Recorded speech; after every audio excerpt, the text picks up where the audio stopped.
CUET 2026 का mission हम लोग स्टार्ट कर रहे हैं। बायोलॉजी की क्लास स्टार्ट हो गई है, धीरे धीरे सभी की क्लास स्टार्ट हो जाएगी। तो 2026 जो भी बच्चा CUET UG के लिए तैयारी कर रहा है या 2026 के लिए टारगेट कर रहा है, तो मेरे प्यारे बच्चों, हम लोग आप लोगों के साथ हैं। हम लोग आप लोगों के साथ यहाँ पे तैयारी कराएंगे और साथ में आप लोगों के सारे कॉन्सेप्ट क्लियर करेंगे। ठीक है बच्चा, चलिए तो जल्दी जल्दी सभी बच्चे, सारे जितने भी बच्चे लाइव में हैं, एक बार अपनी प्रेजेंस यहाँ पे बता देंगे कि कौन कौन मेरी आवाज सुन पा रहा है, मुझे देख पा रहा है और सब कुछ क्लियर है। ठीक है, फिर आज हम लोग सिलेबस डिस्कस करने वाले हैं, फिर उसके बाद हम लोग अपनी क्लास को कंटिन्यू करेंगे। तो आज से हमारी प्रॉपर क्लास स्टार्ट हो रही है, तो सभी बच्चे ध्यान में रखिएगा, जो भी बच्चे 2026 CUET के लिए टारगेट कर रहे हैं। ठीक है, जरूरी नहीं कि CUET के लिए ही, जितने भी हमारे एंट्रेंस टेस्ट होते हैं, जो भी बच्चा BSc नर्सिंग करना चाहता है, एंट्रेंस टेस्ट देना चाहता है, एक अच्छा गवर्नमेंट कॉलेज चाहता है, एक अच्छी सीट चाहता है, तो उसके लिए बायोलॉजी का पेपर देना मैंडेटरी होता है। सभी को पता है, PCB, फिजिक्स केमिस्ट्री बायोलॉजी। तो जो आज हम यहाँ पे पढ़ने वाले हैं, जो डिस्कस करने वाले हैं सिलेबस, तो इन्हीं में से आपके क्वेश्चन बनते हैं। अगर आप लोगों का ये सिलेबस कंप्लीट हो जाता है और फिर हम लोग कंटिन्यू करेंगे, और मैं गारंटी दे रहा हूँ कि आने वाली 2026 में एक बेस्ट यूनिवर्सिटी में एक बेस्ट सीट आपके नाम होगी। ठीक है बच्चा, ग्रेट। क्लास को स्टार्ट करें। ठीक है, अपन लोग क्लास स्टार्ट कर रहे हैं। सबसे पहले हम लोग सिलेबस डिस्कस करने वाले हैं, क्योंकि जब तक हमें सिलेबस का पता नहीं होगा तो हम लोग अपनी क्लास को क्या ही पढ़ेंगे। तो सिलेबस डिस्कस करूंगा, और मेरे प्यारे बच्चों, मैं आप लोगों को बता दूं सिलेबस हमारा क्या होने वाला है 2026 के लिए। ये देखिए, ये आपका बायोलॉजी का सेक्शन है। ठीक है, आप लोगों को ना CUET UG में आप लोगों को ना एक डोमेन सब्जेक्ट लेना होता है, और जर्नल एप्टीट्यूड और इंग्लिश, ये आप लोगों के पास होते हैं, जिसको एग्जाम में आप लोगों को देना होता है। इनमें से सब में से क्वेश्चन आते हैं। ठीक है, 50-50 क्वेश्चन आते हैं, इतना तो सभी को पता ही है। अगर नहीं पता तो आज जान लो। तो हम लोग ना यहाँ पे बायोलॉजी की क्लास आज स्टार्ट करने होते हैं। बायोलॉजी का यहाँ पे हम सिलेबस डिस्कस कर रहे हैं। जो जो क्लास हम लोग लेंगे उसका सिलेबस डिस्कस करते रहेंगे। और ये सिलेबस आपको मिलेगा कहाँ? दो तरीके हैं इस सिलेबस को लेने के लिए।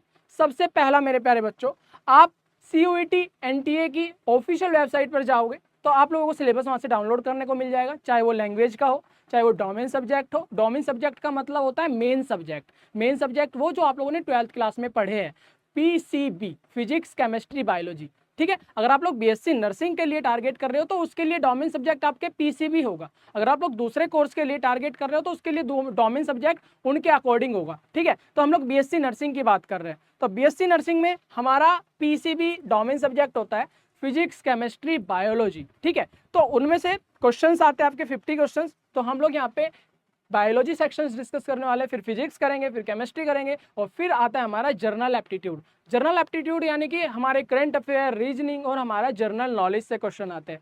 फिर आता है आपका लैंग्वेज का। लैंग्वेज हमारी 13 लैंग्वेज होती है, तो 13 लैंग्वेज में आप किस लैंग्वेज का पेपर देना चाहते हो वो आप पे डिपेंड करता है। चाहे आप हिंदी दीजिए, चाहे इंग्लिश दीजिए, बंगाली दीजिए, गुजराती दीजिए, या कोई सी भी आपकी लोकल लैंग्वेज हो वो दीजिए। आप लोगों को ना सिंपल उसमें ग्रामर पूछे जाते हैं, पैसेज पूछे जाते हैं, फिल इन द ब्लैंक्स पूछे जाते हैं, इस टाइप के क्वेश्चंस आते हैं लैंग्वेज में। ठीक है, आई होप आप लोगों को सारा डिस्कशन हो गया, सारे डाउट क्लियर हो गए CUET UG के लिए।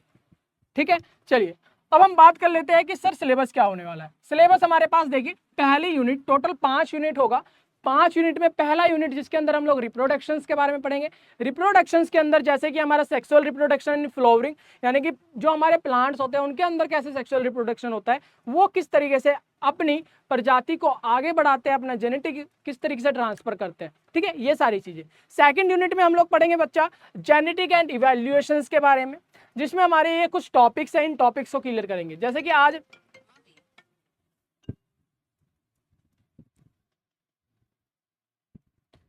हम लोग फर्स्ट यूनिट डिस्कस करने वाले, तो फर्स्ट यूनिट में हमारा जो पहला टॉपिक होगा वो हमारा चैप्टर 1, जो कि है हमारा sexual reproduction in flowering plant flower structure. ठीक है, तो इस तरीके से एक एक टॉपिक को हम लोग करते रहेंगे कंप्लीट, और फिर हम लोग आगे बढ़ेंगे इस तरीके से। फिर आता है हमारा थर्ड यूनिट। थर्ड यूनिट के अंदर हम लोग क्या पढ़ने वाले हैं, बायोलॉजी एंड ह्यूमन वेलफेयर के बारे में पढ़ने वाले हैं।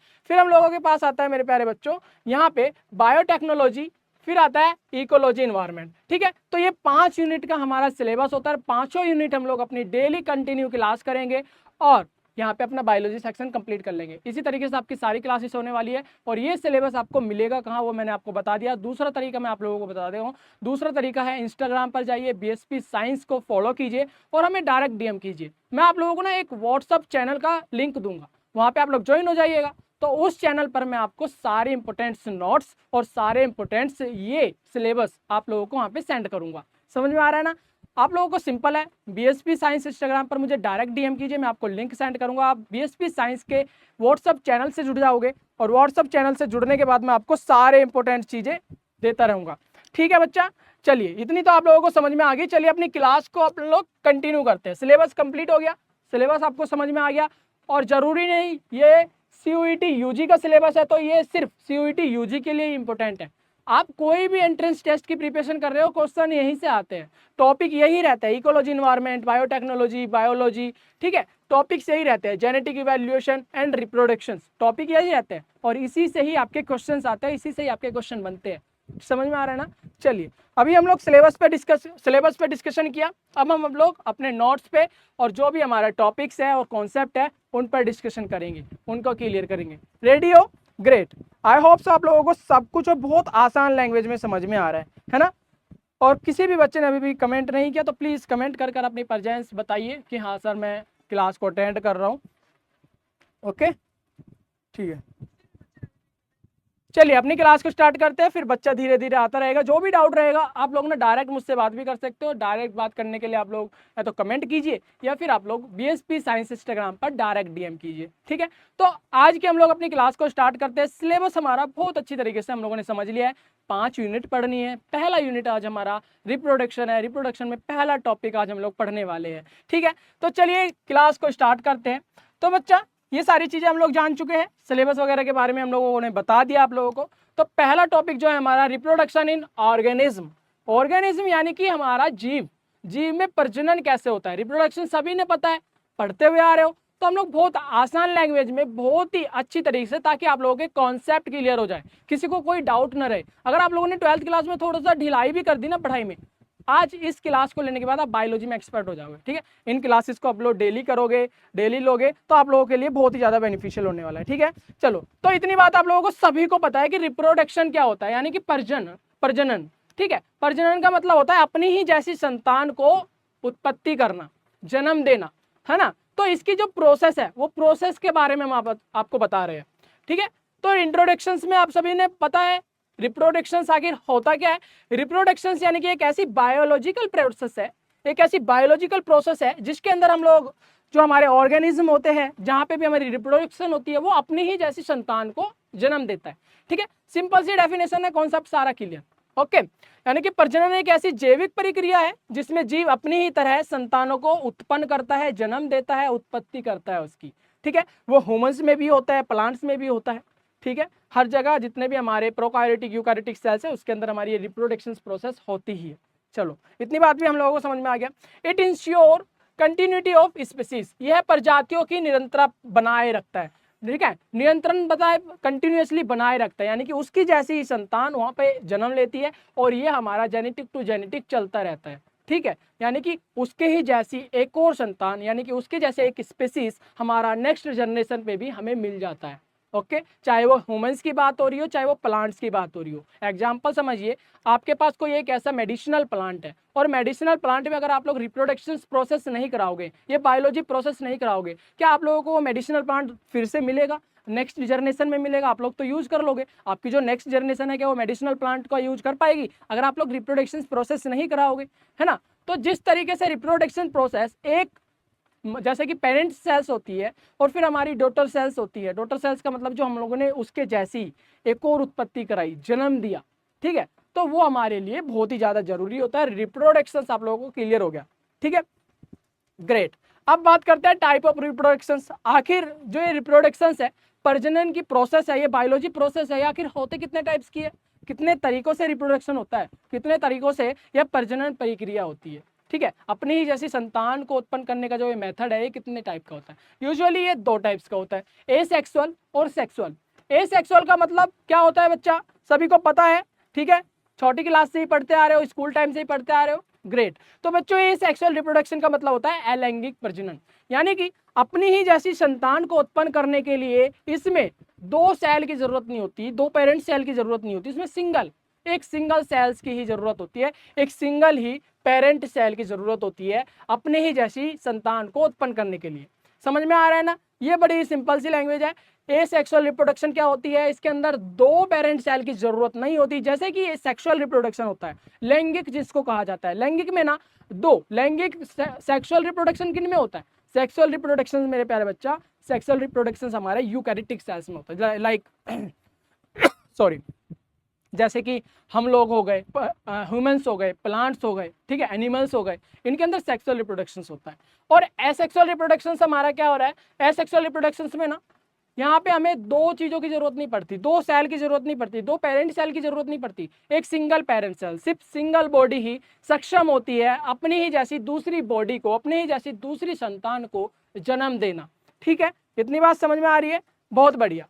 अब आपको ये तो समझ में आ गया कि रिप्रोडक्शंस हमारे दो टाइप के होते हैं, एसेक्सुअली और सेक्सुअली। ठीक है, रिप्रोडक्शंस हमारे दो टाइप्स के होते हैं, एक ही माता पिता से, यानी कि एक माता पिता का मतलब एक ही बॉडी से दूसरी बॉडी का जन्म होना या उत्पत्ति होना या उत्पन्न होना, ये हमारा एसेक्सुअली कहलाता है। इतनी बात सभी को बहुत अच्छे से समझ में आ रही है। एग्जाम्पल की भी बात करेंगे कि इसमें हम लोग एग्जाम्पल क्या क्या दे सकते हैं, बहुत ही अच्छी तरीके से सारे कॉन्सेप्ट और बहुत ही डिटेल में हम लोग पढ़ने वाले हैं, ताकि आप लोगों को ना बेसिक से समझ में आ जाए आखिर रिप्रोडक्शन होता क्या है और कितने टाइप्स के होते हैं और इसके आगे की क्या कहानी है ना। तो या तो समझ में आ गया एसेक्सुअल यानी कि एक सिंगल बॉडी, एक सिंगल बॉडी ही जरूरत होती है दूसरी बॉडी को जन्म देने के लिए, उत्पत्ति करने के लिए, बहुत आसान लैंग्वेज है ना। इसके बाद हम लोग बात कर रहे हैं बच्चा एग्जाम्पल की, ये कुछ हमारे एग्जाम्पल्स है, ये कुछ हमारे स्पीसीज है, ऑर्गेनिज्म है जो कि हमारे एसेक्सुअली रिप्रोडक्शन करते हैं। एसेक्सुअली रिप्रोडक्शन यानी कि ये सिंगल बॉडी ही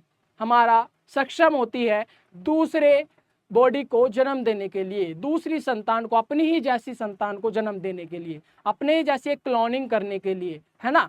तो binary fusion, budding, fragmentation and spore formation, ठीक है, ये हमारे मेथड है, ये हमारे ऑर्गेनिज्म है जिसके अंदर हमारे ये एसेक्सुअल रिप्रोडक्शन होता है।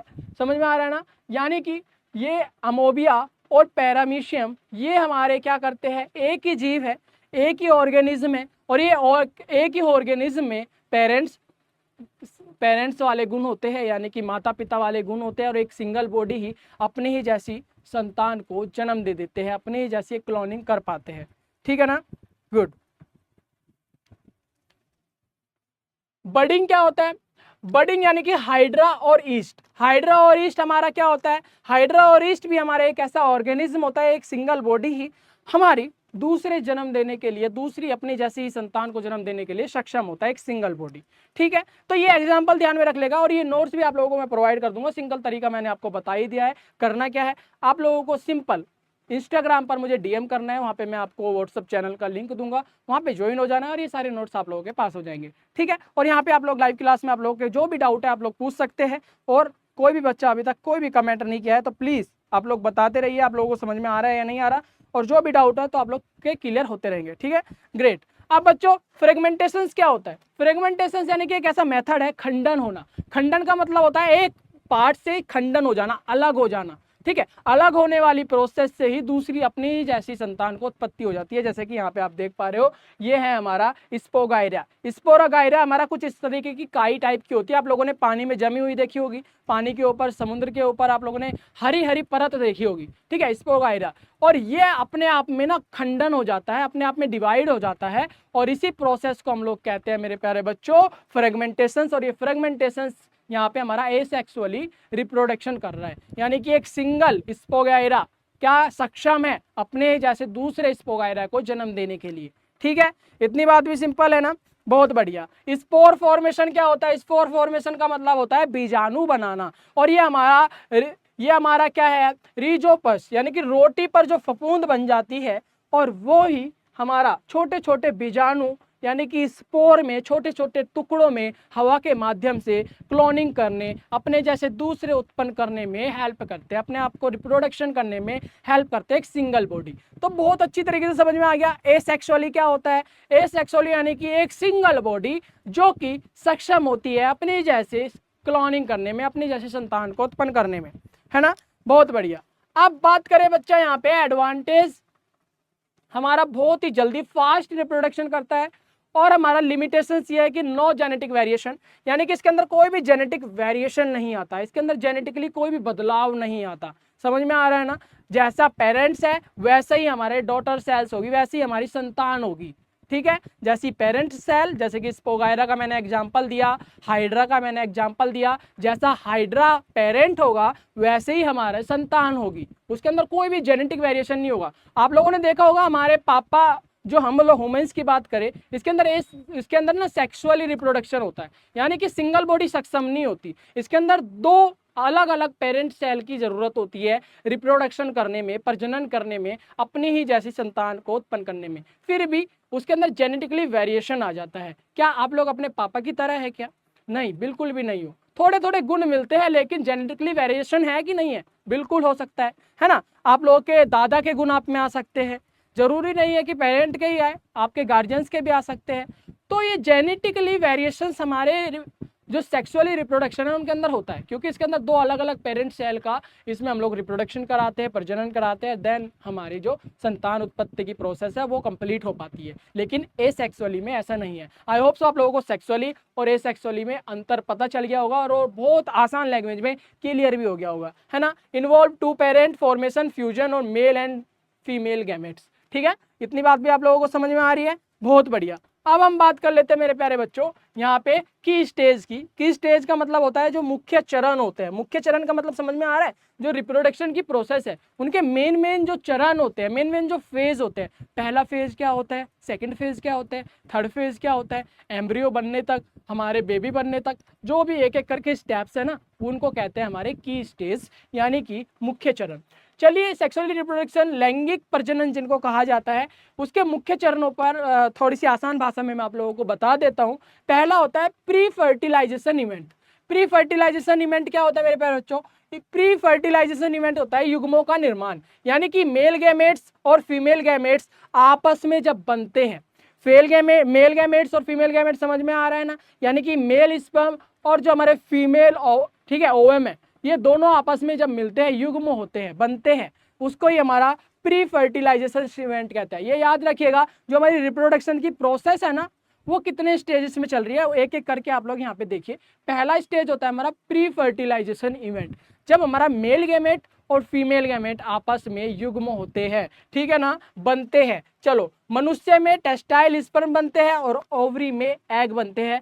ये तो बहुत आसान भाषा में और बहुत आसानी से आप लोगों को समझ में आ ही रहा है ना। चलिए, इसके बाद मैं आप लोगों को बता दूं गैमेट ट्रांसफर। गैमेट ट्रांसफर का मतलब क्या होता है? जो वे बने हैं, ठीक है, यानी मिले हैं, क्या मिले हैं? स्पर्म एंड ओवम, वो आपस में क्या करते हैं? युग्मों का स्थानांतरण करते हैं, वो ट्रांसफर करते हैं, ठीक है। सेकंड आता है हमारा स्टेज फर्टिलाइजेशन, ठीक है, आपस में मिल गया हमारा प्री फर्टिलाइजेशन इवेंट में। सेकंड आता है हमारा फर्टिलाइजेशन। फर्टिलाइजेशन में क्या हो रहा है मेरे प्यारे बच्चों? इसके अंदर हमारा स्पर्म और एग मिलकर आपस में जाइगोट बनाते हैं, है ना। इतनी बात भी समझ में आ रही है ना? यानी कि आप लोगों को पता होगा, ठीक है, ये आपस में मिलकर ये हमारा क्या बनाते हैं मेरे प्यारे बच्चों? ये जाइगोट बनाते हैं, ठीक है। ये हमारा क्या बनाते हैं? ये जाइगोट बनाते हैं। ये हमारा एग है, ये हमारा स्पर्म है, और ये आपस में मिलके जो हमारा जाइगोट बना है, इसी को ही क्या कहेंगे हम? इसी को कहेंगे हम लोग मेरे प्यारे बच्चा फर्टिलाइजेशन, ठीक है। इसी को हम लोग क्या कहेंगे? फर्टिलाइजेशन कहेंगे। और ये हमारा जाइगोट बनने की प्रोसेस हमारी सेकंड स्टेज है, यानी कि सेकंड की स्टेज है ना। इतनी बात भी समझ में आ रही है ना? चलो, ये भी आप लोगों को समझ में आ गया। पहला क्या था हमारा? Pre fertilization event. सेकंड क्या है हमारा? फर्टिलाइजेशन। प्री फर्टिलाइजेशन में क्या हो रहा है? हमारा मेल गैमेट यानी कि मेल स्पर्म और हमारा फीमेल गैमेट यानी कि फीमेल एग बनते हैं, आपस में मिलते हैं, और फिर हमारा फर्टिलाइजेशन में आपस में मिलकर हमारा जाइगोट बना देते हैं, यानी कि स्पर्म और एग मिलकर हमारा जाइगोट बनता है। समझ में आ रहा है ना? ठीक है, इतनी भी आप लोगों को समझ में आ गई। ये दो तरीकों से हो सकता है, या तो इंटरनल या फिर एक्सटर्नल, यानी कि शरीर के अंदर या शरीर के बाहर। हमारा सेक्सुअली रिप्रोडक्शन में ना ये फर्टिलाइजेशन प्रोसेस दो तरीके से होती है, याद रखिएगा। इंटरनल हमारा ह्यूमंस में होता है, और हमारा एक्सटर्नल हमारा जैसे कि मेंढक, मछली, इनके अंदर होता है। ये कैसे होता है, एक्सटर्नली बाहर कैसे हो पा रही है बच्चा, जो भी हमारे मेल गैमेट है, फीमेल गैमेट है, मेंढक के अंदर, मछलियों के अंदर, ये क्या करते हैं, पानी में ही छोड़ देते हैं। और पानी में जब मेल गैमेट और फीमेल गैमेट छूट जाते हैं, वो आपस में ही एक्सटर्नली मिल जाते हैं, और मिलने के बाद फिर वो ग्रो करने लगते हैं, और फिर मेंढक जैसी और मछली जैसी ही, उनकी जैसी संतान आपस में बन जाती है। समझ में आ रहा ना, ये समझ में आ गया। फर्टिलाइजेशन से हमारी एक्सटर्नल इंटरनल दोनों तरीके से होती है। इंसान के अंदर इंटरनल ये प्रोसेस होती है, और जो मेंढक है, जो मछली है, जो हमारे फ्रॉग है, जो हमारे फिश है, इनमें रिप्रोडक्शन, फर्टिलाइजेशन ये स्टेज है जो ये पानी के अंदर एक्सटर्नली बाहरी वातावरण में हो जाती है ना, इसके बॉडी के अंदर नहीं होता। ग्रेट। अब हम बात कर लेते हैं यहाँ पे पोस्ट फर्टिलाइजेशन इवेंट की। पोस्ट फर्टिलाइजेशन इवेंट क्या है, यानी फर्टिलाइजेशन की जो बाद की प्रोसेस है। बाद में प्रोसेस क्या होता है, जो जाइगोट फॉर्मेशन है, यानी कि जो हमारा मेल स्पर्म और फीमेल एग मिलकर जो जाइगोट बना था, अब उसके बाद का जो प्रोसेस है उसे कहते हैं जाइगोट फॉर्मेशन, है ना। फर्टिलाइजेशन के बाद सेल बनती है, यानी कि जाइगोट बनता है, और जाइगोट के बाद हमारा क्या बनता है, एम्ब्रियो बनता है। एम्ब्रियो के बाद हमारा बेबी तैयार हो जाता है, ठीक है। एम्ब्रियो का मतलब ये समझ लीजिए कि अब बेबी बन गया पूरी तरीके से, अब बेबी ग्रो कर रहा है, बढ़ रहा है पेट के अंदर, है ना। तो सिंपल, बहुत आसान लैंग्वेज में समझ में आ रहा है। स्पर्म और एग मिलकर जाइगोट बनते हैं, उसके बाद जो कुछ होता है उसे कहते हैं पोस्ट फर्टिलाइजेशन इवेंट। जो एम्ब्रियो की ग्रोथ हो रही है, बेबी को जितने भी न्यूट्रिशंस जा रहे हैं, वो सारी जो प्रोसेस है, जो बेबी ग्रो कर रहा है, वो सारी प्रोसेस हमारी पोस्ट फर्टिलाइजेशन इवेंट में है। 3 हम लोगों ने स्टेज बताया अभी तक, 3 स्टेज आपको याद हुए, प्री फर्टिलाइजेशन इवेंट, हमारा फर्टिलाइजेशन, और लास्ट में आया हमारा पोस्ट फर्टिलाइजेशन इवेंट। ठीक है, इतनी बात भी सिंपल समझ में आ रही है ना, बहुत बढ़िया। अब हम बात करें बच्चा, इसके बाद आती है, इसमें 2 मेन स्टेप्स होते हैं, जाइगोट और एम्ब्रियो बनना। 2 ये मेन स्टेप है बेबी बनने के।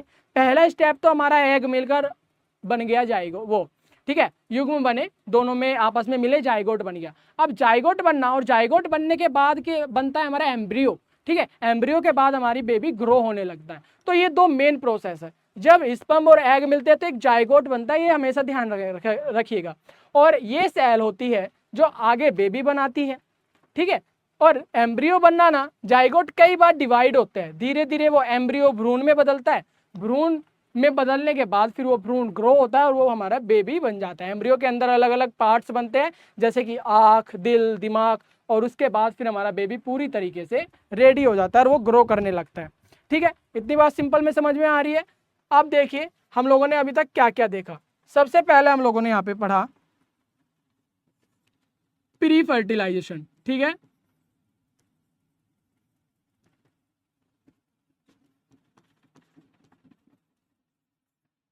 इवेंट, जिसके अंदर हमारा क्या हो रहा था, जिसके अंदर बच्चा, इसके अंदर हमारा मेल स्पर्म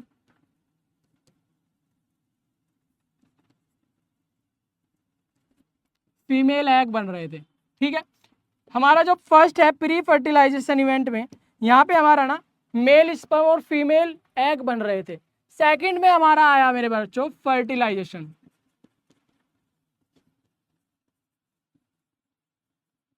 फर्टिलाइजेशन में क्या हुआ, फर्टिलाइजेशन में हमारा जाइगोट की प्रोसेस हुई, यानी कि ये जो हमारा मेल स्पर्म है और ये हमारा जो फीमेल एग है, ये ना आपस में मिले और यहाँ पे ना एक जाइगोट का निर्माण किया। यानी कि जब ये आपस में मिल जाते हैं ना, इन्फ्यूजन हो जाते हैं, इन्फ्यूजन होने के बाद जो बन के तैयार होता है, ठीक है। मान लीजिए ये है, ठीक है, ये आपस में मिल गया और मिलने के बाद ना ये जाइगोट बन गया। जाइगोट, उसको जाइगोट कहते हैं, इसको जाइगोट कहते हैं, ठीक है। ये भी आपको समझ में आ गया। थर्ड हम लोगों ने क्या देखा, थर्ड हम लोगों ने देखा पोस्ट फर्टिलाइजेशन।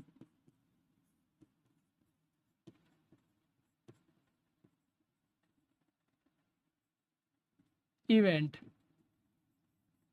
इसमें क्या हो रहा था, इसमें ना हमारा जाइगोट बनने के बाद के आगे की जो प्रोसेस है, यानी कि भ्रूण बनना, एम्ब्रियो बनना, एम्ब्रियो की आगे की जो प्रोसेस है ना, एम्ब्रियो में क्या प्रोसेस हो रही थी, एम्ब्रियो में प्रोसेस हो रही थी बच्चा, एम्ब्रियो के अंदर ना जब ये हमारा बन जाएगा, इसके अंदर ना अब आगे की प्रोसेस होगी, डिवाइड होने लगेगा। डिवाइड होने के बाद ना ये अपने बॉडी शेप बनाने लगेगा, और बॉडी शेप बनाने के बाद ये बेबी बन जाएगा, ठीक है।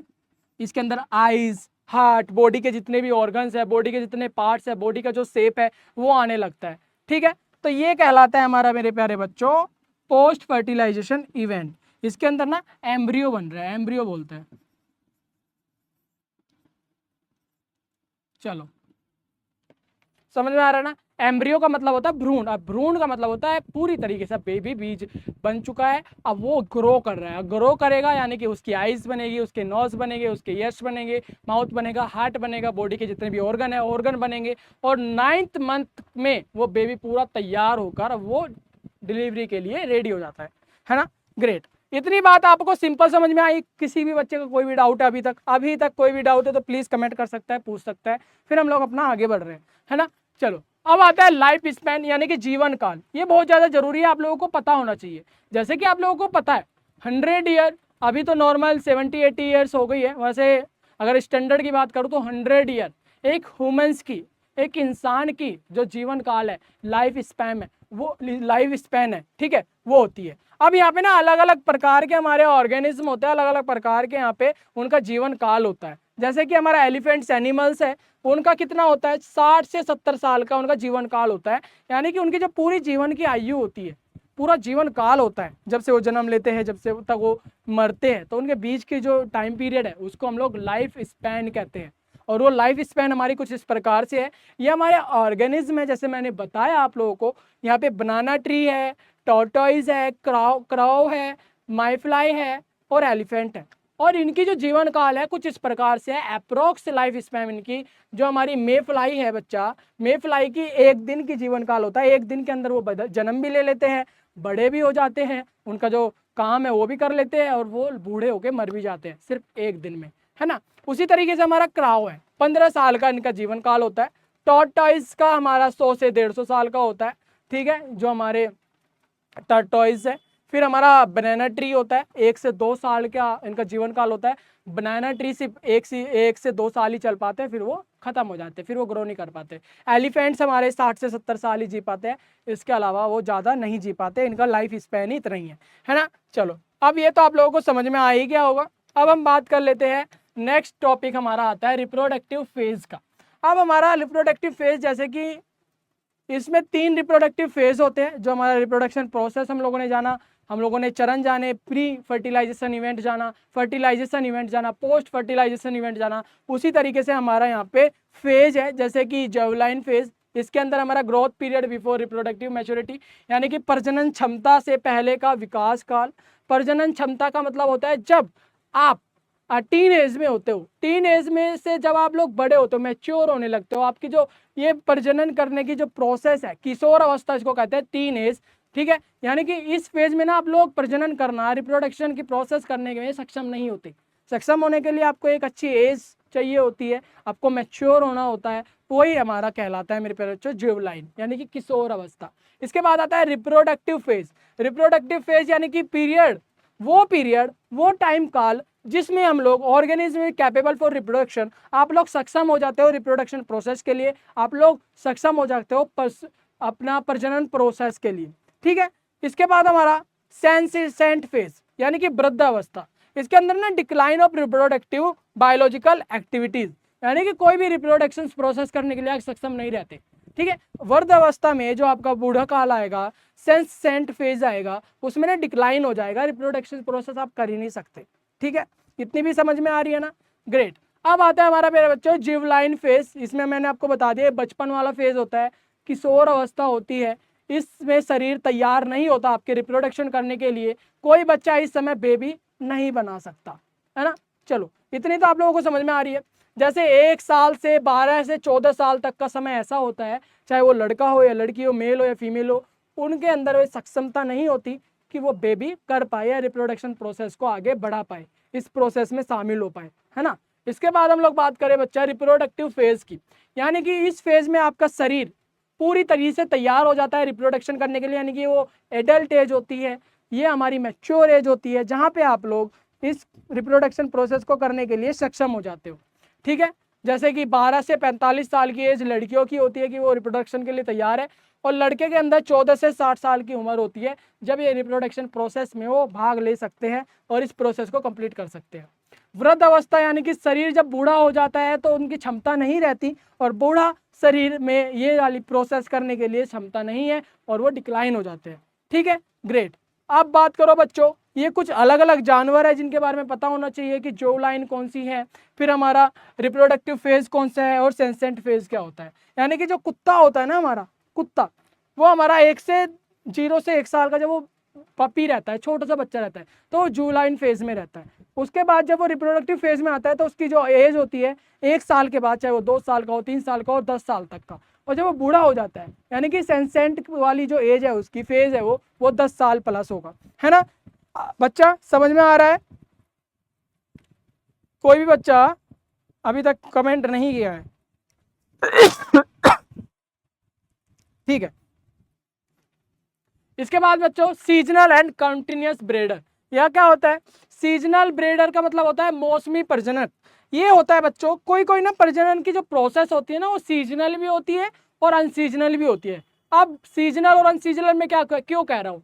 सीजनल इसलिए क्योंकि रिप्रोडक्शन प्रोसेस ना कोई कोई ऑर्गेनिज्म ऐसे होते हैं जो सीजनल रिप्रोडक्शन प्रोसेस को फॉलो करते हैं, और कोई कोई ऐसे होते हैं जो सीजनल नहीं करते, जैसे कि ह्यूमंस। ठीक है, ह्यूमंस को रिप्रोडक्शन प्रोसेस करने के लिए कोई भी सीजन की जरूरत नहीं है, उनका एक टाइम पीरियड होता है 9th month, after 9th month वो रिपीट कर सकते हैं। लेकिन कुछ कुछ ऑर्गेनिज्म ऐसे होते हैं जो कि, जैसे फ्रॉग है, फ्रॉग सिर्फ बरसात के अंदर ही अपना रिप्रोडक्शन प्रोसेस करते हैं। हिरन है, हिरन सर्दियों में ही अपना रिप्रोडक्शन प्रोसेस करते हैं। भेड़ है, टाइगर है, ये हमारा ठंड में और कुछ खास महीनों में ही रिप्रोडक्शन प्रोसेस करते हैं। ये बात आप लोगों को पता थी या नहीं, वो मुझे जरूर बताइएगा। जो हमारे मेंढक, हिरन, भेड़ और टाइगर है, एनिमल्स है, ये हमारे सीजनल है, और एनिमल्स जो है वो सीजनल नहीं है, वो 9th मंथ बाद फिर से बेबी या फिर से रिप्रोडक्शन प्रोसेस करने के लिए रेडी है। ठीक है, ग्रेट। अब मैं बता दूं आप लोगों को कंटिन्यूअस ब्रीडर, यानी कि वो उनको सीजन की जरूरत नहीं होती। जैसे मैंने मेंढक बताया, हिरन बताया, ठीक है, और हमने दूसरे भेड़ बताए, टाइगर्स बताए, इनको सीजन की जरूरत होती है, ये सीजनली रिप्रोडक्शन प्रोसेस में भाग लेते हैं। ठीक है, लेकिन अपना यहाँ पे कंटिन्यूअस ब्रीडर में ऐसा कुछ नहीं है। ये वो जीव है जो पूरे साल कभी भी बच्चे पैदा कर सकते हैं, पूरे साल में इनको सीजन की जरूरत नहीं है। जैसे ही इनका एक बेबी कंप्लीट हुआ, ये फिर से रेडी है, फिर से ये अपने बेबी को जन्म दे सकते हैं, सक्षम है ना। एग्जाम्पल देख सकते हो, इंसान, बंदर, चूहा, ये छोटे से कुछ एग्जाम्पल है जो कि आप लोगों को पता होने चाहिए। ठीक है, तो कॉन्सेप्ट क्लियर रखिएगा, हम लोग स्टार्टिंग से सारा कुछ कंप्लीट कर रहे हैं। Okay, event in sexual reproduction जो कि हम लोग बात कर चुके हैं, प्री फर्टिलाइजेशन, फर्टिलाइजेशन और पोस्ट फर्टिलाइजेशन, जो कि बहुत अच्छी तरीके से मैंने आपको समझा दिया है। प्री फर्टिलाइजेशन यानी कि मेल और फीमेल जेमेट बनना, और हमारा फर्टिलाइजेशन यानी कि दोनों का मिलके जाइगोट बनना, और पोस्ट में हमारा एम्ब्रियो बनना, जब बेबी के हमारे ऑर्गन्स बनने तैयार होते हैं, जब हमारा बेबी पूरी तरीके से रेडी होता है। क्विक रिवीजन जो कि बहुत ज़्यादा जरूरी होता है। देखिए, हम लोगों ने रिप्रोडक्शंस का आज हम लोगों ने चैप्टर कंप्लीट किया है, इसके बाद हम लोगों का दूसरा टॉपिक होने वाला है। तो रिप्रोडक्शन में हम लोगों ने क्या जाना, ये हमारी एक समरी है। और एक बात मैं आप लोगों को बता दूं, आप लोग जब भी नोट्स बनाए ना, ये समरी बनाना और सीख लो। थोड़ी सी मेहनत समरी में बना दोगे ना, तो एट द टाइम आप लोगों को रिवीजन करने में ज़्यादा प्रॉब्लम नहीं आएगी। सिंपल ये पेज खोलना है और पूरा जो भी हम लोगों ने पढ़ा है ना उसको देख लेना है। जिस तरीके से हम लोगों ने सारा डिटेल में पढ़ा वो हम लोग एक समरी में याद हो जाएगा। जैसे कि हम लोगों ने क्या क्या पढ़ा, गैमेट्स पढ़ा। गैमेट्स का मतलब क्या होता है, यानी कि जेनेटिक मटेरियल। जो हमारा मेल का जेनेटिक मटेरियल क्या है, स्पर्म, ठीक है, और हमारा फीमेल में क्या है, एग, ठीक है, और ये हमारा रिप्रोडक्टिव सेल है और युग्म है। ठीक है, युग्म इसको हिंदी में बोलते हैं गैमेट्स को, यानी कि मेल स्पर्म और फीमेल एग, ये हमारी युग्म है। ये हमारे क्या है, ये हमारे रिप्रोडक्टिव सेल है ना, और यही हमारे आगे रिप्रोडक्शन प्रोसेस में हेल्प करेंगे। क्लियर है इतनी बात? वैसे ही हमारा सिनगैमी यानी कि fusion of gametes. Fusion of gametes क्या होता है, जब आपस में मिलते हैं उसको हम लोग क्या बोलते हैं, सिनगैमी, यानी कि मेल गैमेट यानी कि स्पर्म और फीमेल गैमेट यानी कि एग, दोनों आपस में जब मिल जाते हैं तो वो जाइगोट बनता है, और जाइगोट को हम लोग क्या कह रहे हैं, सिनगैमी बोलते हैं, है ना। और फिर आता है हमारा जाइगोट। ठीक है, जाइगोट क्या है, फर्टिलाइजेटेड एग है।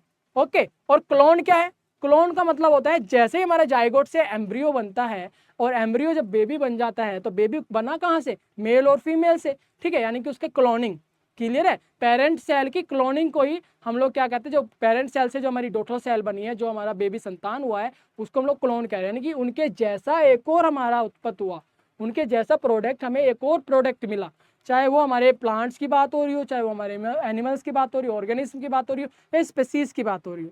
ठीक है, वहीं पे हमारा जेवलाइन फेज और सेंसिएट फेज क्या होता है, ये होता है हमारा मेरे प्यारे बच्चों किशोर अवस्था, वृद्ध अवस्था, और एक हमारा होता है रिप्रोडक्टिव फेज, यानी कि जिसमें एडल्ट और मैच्योर फेज होता है। यहाँ पे इंसान हो या कोई भी हमारे स्पीसीज हो, वो रिप्रोडक्शन प्रोसेस करने के लिए सक्षम हो जाता है, बच्चा पैदा करने के लिए वो पूरी तरीके से रेडी हो जाता है। बहुत ईजी लैंग्वेज में हम लोगों ने सारा कुछ जाना, और समरी बनाना सीख लीजिए। समरी का पैटर्न कुछ इस प्रकार से है, जो जो मेन चीज़ें हैं ना जो हम लोगों ने पढ़ी, उसको हम लोगों ने यहाँ पे टर्म्स रख लेंगे, ठीक है। और यहाँ पे फ्यूजन ऑफ गैमेट्स समझ में आ गया, आपस में मिलना। जाइगोट का मतलब फर्टिलाइज्ड एग, जब वो हमारा आपस में मिलकर, जाइगोट आपस में मिलकर हमारा क्या होगा, एम्ब्रियो बनेगा। जाइगोट जब थोड़ा ग्रो करेगा वो एम्ब्रियो बनेगा।